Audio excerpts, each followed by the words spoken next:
Hey, welcome to another edition of EDTalks. I have another CIO I want you to meet. She's just amazing, Andrea. Teresa, welcome to EDTalks. Hi, how are you?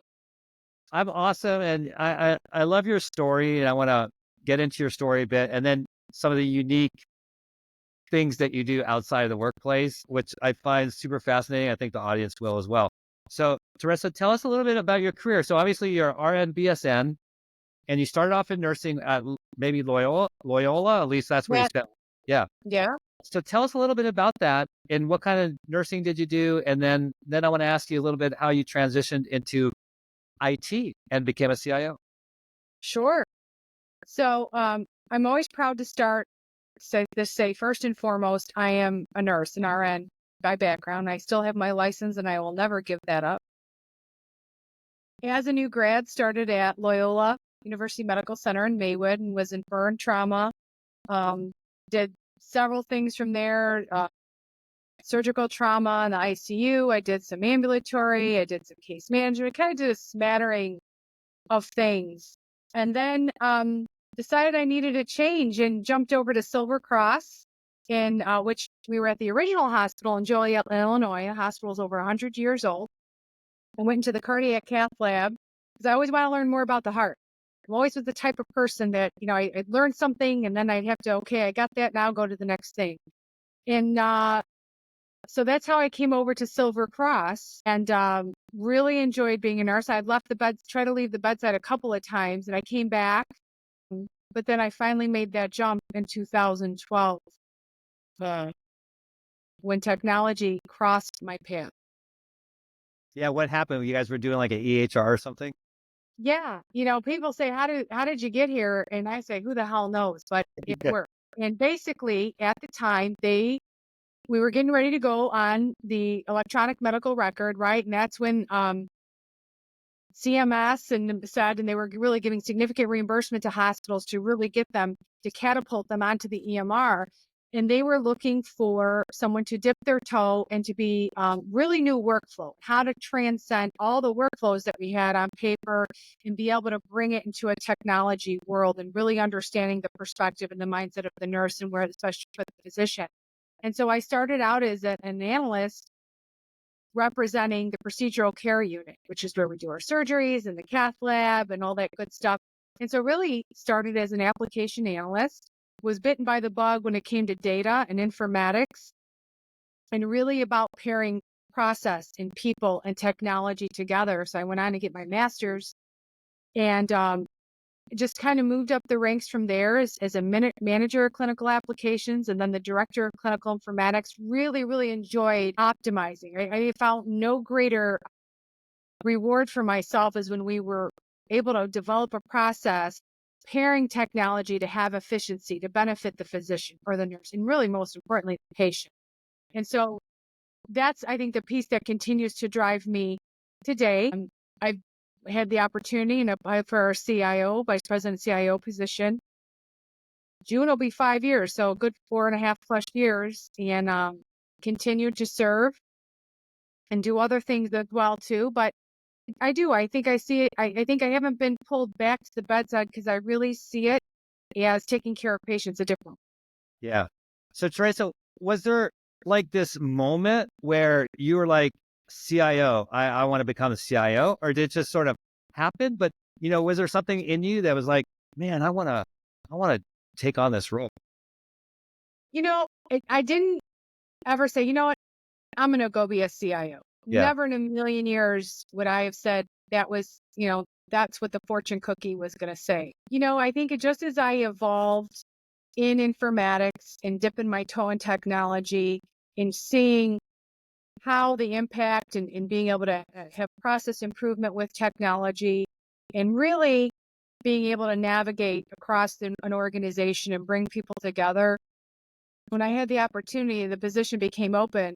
I applied for it because I felt it made sense and I felt I could bring something new to the role, not just to have that IT lens, but really to have that wide lens view of healthcare, which I think really, as it turns out today, is a non-negotiable for the role. If you think about all the challenges in healthcare. Sure.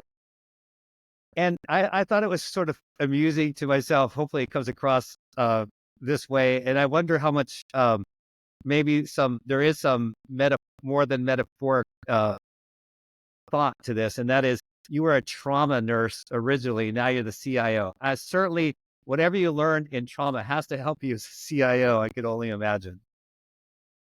Well, and I have to give props to my team, right? I'm very much a light shines up leader, and I'm only successful because I have an amazing team. And they, what you bring to the table is perspective. And I think one of the things that we have to remember is one's perspective is one's reality. And so, when you think about nursing, right? You're taking care of a patient, and you have to be able to have compassion and empathy to understand what they're going through. So similarly in this role, bringing to IT the end user, the business case, the consumer, the patient, the physician.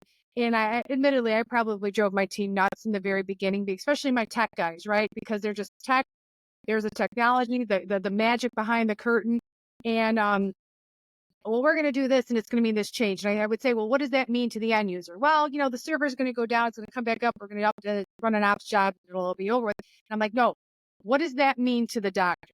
What does that mean to the nurse? And so I would say understanding that the importance of perspective is really, really important. And I think that's one of the reasons why I've been successful, because then I've been able to then transcend technology discussion into terms that a board of directors can understand, that an executive team can understand, to secure buy-in for what we need in the tech space. Yeah. No, I love that.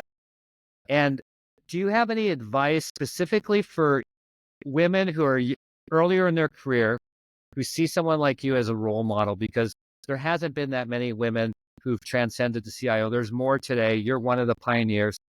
What advice would you give to someone early in the career, like that wants to become like you? Don't underestimate what you can bring to the table. You don't have to fit a mold to be successful. In fact, I would say to you, challenging the norm, especially in the healthcare space, that out of box thinking about things differently. Don't limit yourself. You don't necessarily have to be aligned with the way things have always been, and challenge the norm, and don't underestimate yourself. You could do anything. Well, one of my favorite things, you could do anything. You just can't do everything, but you can do anything. Yeah, no, I love that. And then, as important as everything we just spoke about, winemaking. How did you get into winemaking? And tell us a little bit about that. Winemaking. Okay, well, I'm Italian, so we have to drink good Italian red wine. I have to. So my stepdad, who is from Italy, and so he taught our family in how to make it, and it's really a family affair. My brother, who has a cantina and has his mate, and when we talk winemaking, we're talking the grapes with the seeds and the stems and the whole 9 yards. And, my husband and everybody just grinding it down and put it through the filter. And my brother has this amazing setup that, routes it down into a cantina. And it's a great process. It's a love of family. It's a love of tradition. And I enjoy it. And I tell you, it's natural. There's no preservatives in it. There's no sulfates in it. You drink a bottle of it and you can feel fine the next day. Now, I'm not saying go buy, drink a bottle of it, but it's a passion. If you're passionate about family and tradition, which we are, and enjoy it very much. Yeah, that's kind of why, because I don't know if you're into the blue zones or not, but these are the zones in the world where the healthiest people live, the longest and most vibrantly. Yes, And in one of them, they drink wine, but the key is it's wine made like you all make it, right? It's very pure, organic, no preservatives, additives. nothing. If you're going to drink wine, that's the wine to have. So Teresa, at some point, I have to figure out a way to share a glass with you. So maybe someday I would love that. I would love that. So when you're coming in the Chicago area, you got to give me the heads up and we will share a glass. All right.